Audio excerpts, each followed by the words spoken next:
অফারটা যদি তোমরা পেয়ে থাকো তাহলে কি করবে? আজকে সন্ধ্যাবেলা মা আর আমি করছি ফুচকা পার্টি। এই দেখো, এই যে অফারটা কি ছিল সেটা দেখার জন্য তো ভিডিওটা আমার দেখতেই হবে। সেই দিন বৃষ্টির দিন ছিল, ফুচকা খাবার ইচ্ছা হলেও বেরোনোটা আমার কাছে খুবই কঠিন ছিল। দিনটা ছিল সানডে।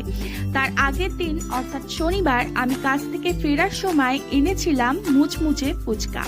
ফ্রিজটা খুলতেই মনে পড়ে গেল, হ্যাঁ আমার তো বেরোনোর তো দরকারই নেই, ফুচকা তো আছেই। তার সাথে শুধু লাগবে টক জল আর ফুচকা দাদাদের হাতে মাখা টেস্টি টেস্টি আলু মাখা।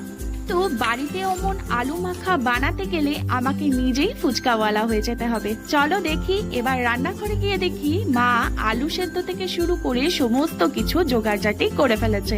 মাই নিজে হয়ে গেছে ফুচকাওয়ালা, আমাকে আর করতে হয়নি।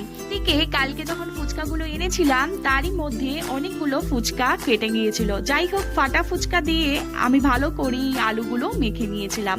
এবার শুধু খাওয়ার অপেক্ষা, আমি কটা খাবো আর মা কটা খাবে চলো দেখি। আর মুচমুচে কর্মরে ফুচকা আমাদের সবার কাছে ইমোশন। আমার তো এখনো খাওয়া হয়নি, এতগুলো ফুচকা বাকি রয়েছে। মাও এখানে খাচ্ছে, এখানে মাত্র দুটো ফুচকা বাকি রয়েছে, বাকিগুলো খেয়ে নিয়েছে। আমিও খেয়ে নিই ফুচকাগুলো।